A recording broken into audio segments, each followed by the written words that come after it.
What's going on, guys? Andy here, G4 Outdoors, and today we are at my grandmother's homeowners association lakes that no one really ever fishes. I haven't even fished here in probably like 10 years, to be honest with you. I'm talking about actually fishing. So I have fished here for about 35 years. I'm 41 years old. So since I was probably like 6 years old, my grandma moved in here. And I've been fishing in here all through my teenage years, you know, young adolescence. Hit this place very hard. My biggest bass of all time came out of this place, about 9 pounds. I'll put a picture in right here for you. But there's been days we've came here and have caught like 15 5-pound bass in a day, just covering this place. I don't know if it's still that good because you're talking, you know, 30 years ago. A lot's changed in 30 years. But Braden, I was telling him stories about catching little tiny bluegill along the riprap rock and using those live bluegill to catch big bass and even catfish. So he's been wanting to come out here for a while and try to do that. So that's what we're going to try to do today. He's throwing a whopper plopper around right now as I get set up. But let's kick that intro and let's get all set up. Well, here's a little story about two friends that came together, and we started up a YouTube just to talk about whatever. We're on a boat catching big bass and smashing them cats, from review videos to just making you laugh. Cause we got guns, we got knives, we got fishing, we got hunting, we got everything you like, so hit that subscribe button. We're in the outdoors, doing things that we love. We're talking guitars, girls, green grass, and guns. So we're pretty much all set up. I got these two bait casters with some decent sized hooks on it, a couple of floats, that way he can cast out some bluegill. I got this one over here for minnow fishing. I got this one right here I'm doing for some bass stuff. He's also setting one up here to do some bass fishing while we're waiting. He has a glide bait on there. He's working on a knot right now that I don't think he's, maybe got it, I don't know, I can't tell. We'll see. Get it wet, cinch it down. It's looking better. I'll take a look at it in a second just to make sure so you don't lose it. But we just bought that glide bait from Rogers, 20 bucks. We'll see what happens. There's some big shad in here for sure. And I've always done really good with crawfish imitators for the bass and stuff. But yeah, if you can throw some big imitation lures like the shad that are in here, there's a good chance we'll have it. And he's been practicing his bait caster stuff, getting pretty good at it. But yeah, let's get these lines in the water. Let's try to catch a couple bluegill, get him out there on bobbers.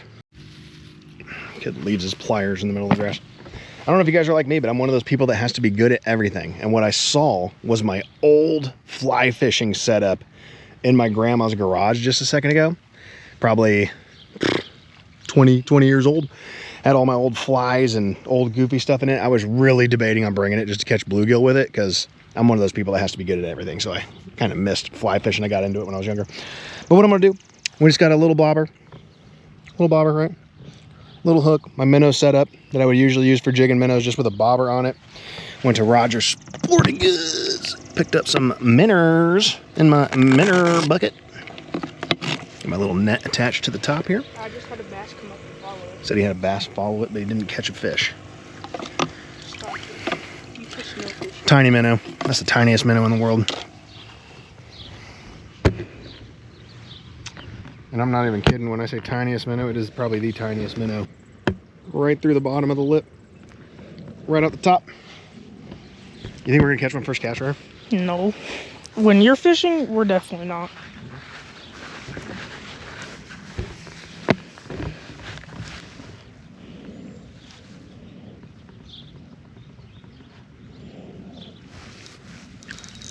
Braden says no, but I disagree. First cast in and out. Now this is a little too big for what I'm trying to do, but we're loaded with these, so we're gonna get it back there. We're gonna try to catch another one, but we need a little smaller. And also, instead of just using live bait all the time, I got these, I think they're Bobby Garland, I can't remember if they're striking or not, but these are the itty bitties, like the itty bites. These things are super small, way smaller than your average crappie jigs. I think this is a 1/62 or 132 on the head, little tiny tail. So if you just drag this along this little weed edge really shallow, almost 100% guarantee you're gonna catch a little gill. Be careful with those rocks, you will slip in. So just kind of stay where you're at. You don't need to get any closer than that. See, he doesn't even need to cast. You probably got to get it a little deeper than that. The itty bites or the itty bits, whatever you want to call them, are really good for these. He's got one right there. Boom. That's pretty close to the size we're looking for. I'd really like a little smaller than that still, to be honest with you. Smaller the better. Will they still eat this? For sure. It's going to be a longer wait though. But I definitely have used them that size. It just takes a lot longer.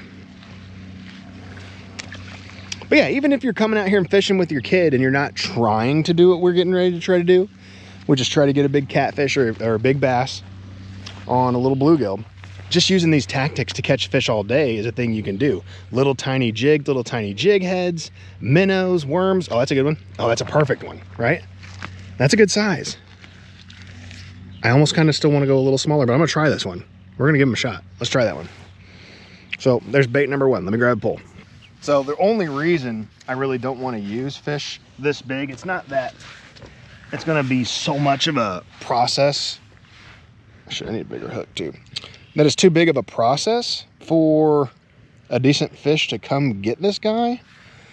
It's more of a, he's gonna drag my bobber all around, right? He's gonna go wherever he wants to go. But we'll still get him out there. We'll let him swim around.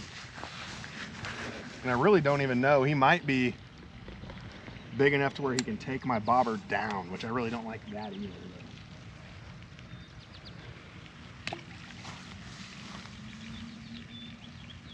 I mean, he can kind of take it down, not really. Dad, I'm gonna catch a fish with one hand. What do you think, too small? What are you filming right now? I'm about to catch a fish with one hand. Okay. That's what I'm about to do. And the whole world's gonna see it. Hook set and everything.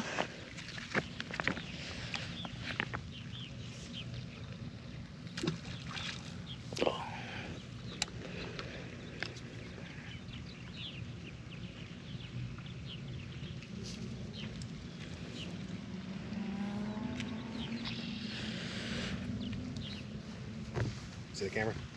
Are you filming yourself? Oh, That's a good size. that's one. candy. Yeah, you want to try that one instead? Yes, candy. So, like I said, I am using a little smaller hook than I would want to for this. And there's a billion ways that you can hook these fish up. I'm just going to go right through the top here. Sometimes I'll pinch it through their mouth, just like I would minnow fishing. Always run your fingers back through the tip of that hook.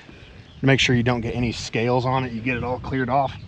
And we got a little setup right here. We're just going to chuck it out this way.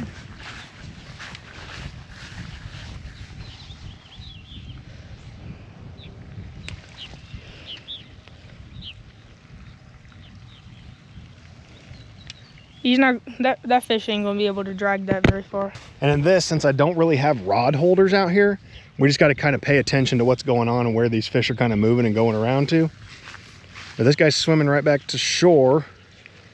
Let's say just cast him out to the beach. This guy's just chilling. We'll have to figure something out with that. All right, so for the time being, I'm just gonna let these two sit out there on bobbers, and I might do a little bass fishing. And today, just so you know, it's about 100 degrees. It's pretty toasty.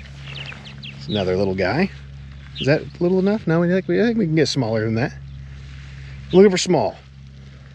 Not tiny, but smaller the better on what we got going on here. But yeah, those little itty bites are slayers for those little fish, man. The little bluegill hiding in the rocks and chilling. Itty bites will knock them out. Go ahead and catch another one. I'll show you guys how easy this is. Boom, itty bite down. Get it down there close to the bottom in those rocks. I saw a bite right there. Saw a bite right there. He's got him. See how fast that is? You guys see how fast that is? Not candy though. Nothing to it. Not quite bass and catfish candy, but we're here for it. All right, guys, the bluegill just shot down. Bluegill just shot down. That's a big fish. Braden's got something on here. Bluegill just shot down. It's a big bass. All right, come on, don't horse him. Oh, it's a big bass. It's a monster bass, Braden. It's a monster. It's a five. It's a monster. It's a five. I told you there's fives in here all day, bud. Don't horse them up. Let me get this is gonna be your PB. Hold this. Let me get down here for it. Let me get down here in the thick of it. See if I can break an ankle or not today. Oh my God, Braden. That's a good one. Let's get the hook out. Go get your pliers. I gotta get my stick.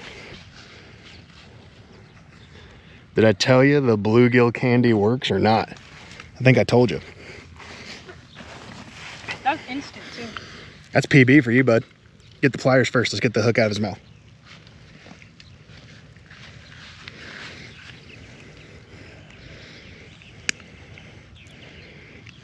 There you go. What's your guess? 4 pounds. I'd say 4.5. Okay.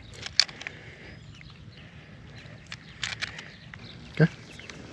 Zeroed out? It should be Your zero. guess was 4, my guess was 4.5.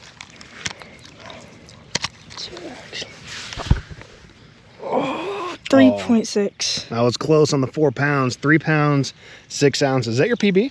Yeah, for Nice. sure. Braden hasn't He's done. a big one. Braden hasn't done a lot of bass fishing, like for big bass. We'll get a couple good pictures of that guy, dude. 3 pounds, 6 ounces. Hell yeah. Let's get some pictures. See, and this kid acts like I don't know what I'm talking about. I've been doing this for years and years. Been watching the other bobber, hasn't moved. Let's get a release on this guy, get it down there. Don't throw him in all hard. Let's try to let him go all nice and gentle. Watch out for them rocks, you will slip. Go ahead and plop him back down in there. Get him a little deeper if you can. Give him a chuck out past those rocks. Yep, there you go. Nice, dude. Right here. Let's beat that. 3 pounds, 6 ounces. That's just the beginning. We've been here for 10 minutes. So hell yeah, guys. I'm putting the kid on PBs today. 366. Because you gotta fish with the forage, right? What are these fish going after? There's massive shad in here, okay? They love eating those smaller bluegill. They can't really get to those small bluegill because they hide under the rocks, but once you get them out of the rocks, cast them into a different element, it becomes a real good target. That's a little too big. We need to get something a little bit smaller. See, that's awesome, guys. I was able to put him on his PB. Granted, we are fishing a private location that's going to have bigger fish, not a lot of pressure, but I'm still able to do it. And he's able to continuously sit over here and catch bluegill the whole time while this is going on. So it's not like a big waiting game until it happens. It's pretty sweet, man. But yeah, he's trying to catch another small bluegill. I'm gonna throw some stuff, try to do some bass on some artificials for a little bit. I'll be right back with you guys if something happens. Is that a candy one? Is that a candy? I think he's got some candy. Got some catfish / bass candy. Let's get him out there. All right, guys, so we just had another really big takedown on one of the bluegills, but it didn't get the hook. When we pulled it back up, you could tell he got mangled in the back, but didn't get the hook. So I kind of want to go to a bigger hook on those still. I don't know if you can see that, but there's a big school of shad out there kind of around our bobbers, which is good because that could be some big fish looking at those shad, and they'll see this bluegill and maybe go for the candy. But we shall see. But yeah, really big takedown. Did not get the hook though. Debating on switching that hook. We shall see. Braden just caught another one using the itty bite. That is a actually really decent crappie. Let's go look at this guy. You gonna pop it off? Let me drop it. I can get it. Won't be able to film at the same time. Nice, probably 11, 12 inch crappie. Pretty good crappie. Nice. And that's the cool thing about using those little crappie jigs like those itty bites. You catch pretty much everything. We'll always take a crappie, man. Crappie are a blast. That right there is bass candy. This little dinker,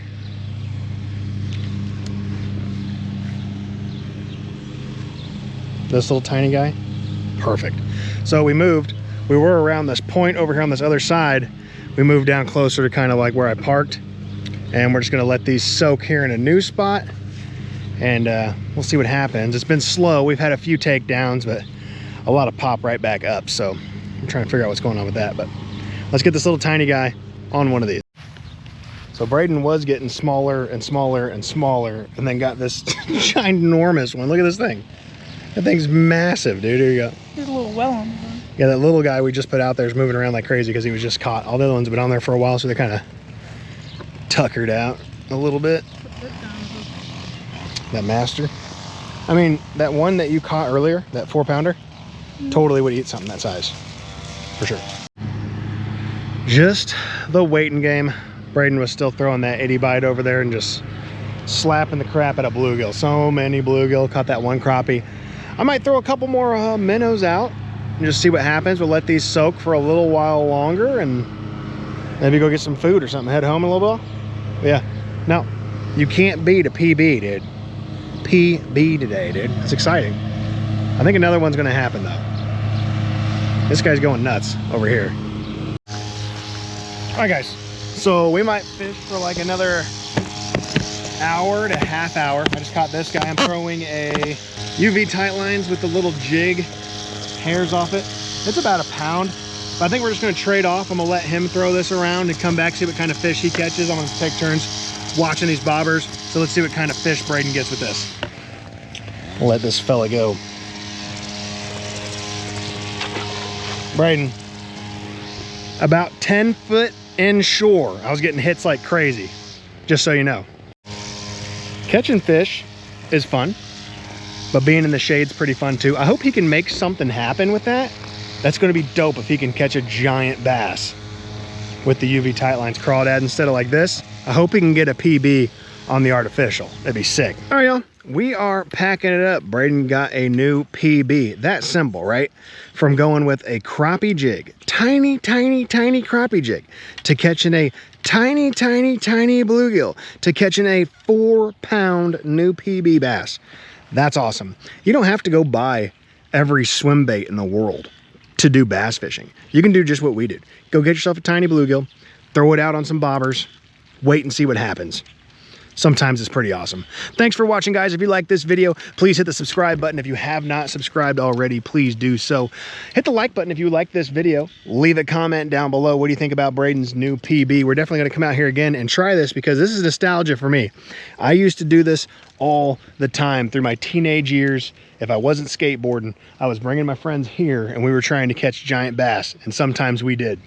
That's awesome. We'll see you guys in the next video. Later. Tuesday, Wednesday, Thursday. I just dream of fishing while I'm going through my workday. I listen to my boss, though he's driving me berserk. Damn it, I can't take much more because my brain is really hurting. And now the bank is always calling and I don't know what to do. And I haven't bought a crankbait since like 1992. But the bass are out.